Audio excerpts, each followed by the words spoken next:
Master mind তো এক একটা বের করতেই পারত। খাদ্যের মাস্টার মাইন্ড, আইন শৃঙ্খলার মাস্টার মাইন্ড, বাণিজ্যের মাস্টার মাইন্ড বের করতে পারতো না?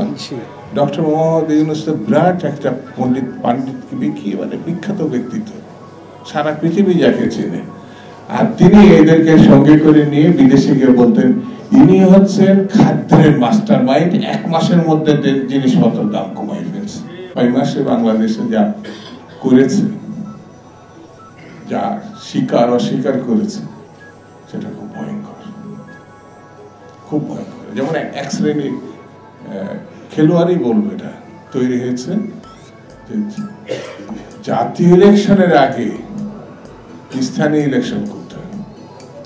খুঁজে খুঁজে দেখবেন এই কথাগুলো যেখান থেকে বেরিয়ে আসছে, তারা 71 সালে মুক্তিযুদ্ধের সময় পাকিস্তান টিকিয়ে রাখতে চাইছে। যারা 2-3% বেশি ভোট তাদের নাই। এটা ভালো করে সুস্থতার সঙ্গে চিন্তা করে দেখবেন। এদের চেহারা, চালচলন, কথাবার্তা সব সময় একটা গোষ্ঠীর মধ্যে আটকে থাকে। সুস্থতার রাজনীতি, সুস্থ রাজনীতি, গণতান্ত্রিক রাজনীতি, আগে তো এরা ইসলামী বিপ্লবের কথা বলতো, এখন সেই বিপ্লব বাদ দিয়ে ভোটের রাজনীতিতে আসছে। ভোটটাও যাতে সুষ্ঠুভাবে না হয় সেই বিধি ব্যবস্থার মধ্যে তারা দেশটাকে নিয়ে যেতে চাচ্ছে।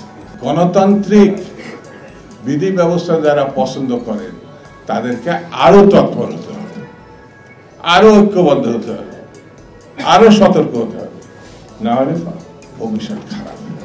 খারাপ এই কারণে বলছি, ক্ষমতার চেয়ারে যারা একবার বসে সহজে এটা ছাড়তে চায় না, তারা বুঝতেও চায় না এটা তাদের কাজ না। যেমন রাজনীতিবিদরা এনজয় করতে যায় না, তারা সাধারণ মানুষের কাছে যায়। এনজিওর যে অত্যাচার, তাদের থেকে রক্ষা পাওয়ার জন্য রাজনীতিবিদের কাছে তারা আসে। কেউ কেউ গলায় দড়ি দেয়, তারা এত হতাশ হয়ে যায়।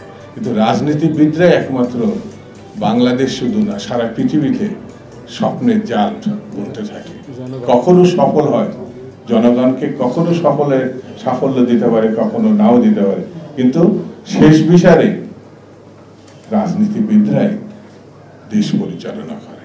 সেই রাজনীতিবিদ যখন বিচ্ছিন্ন হয়ে যাবে, তাহলে দেশে খুব কঠিন অবস্থা হবে, ভবিষ্যৎ অনিশ্চিত হবে। সেই জন্য রাজনীতিবিদদেরকে যারা ছোট করছে, তারা আসলে স্বৈরতান্ত্রিক ব্যবস্থারই প্রতিচ্ছবি তুলে ধরেছে।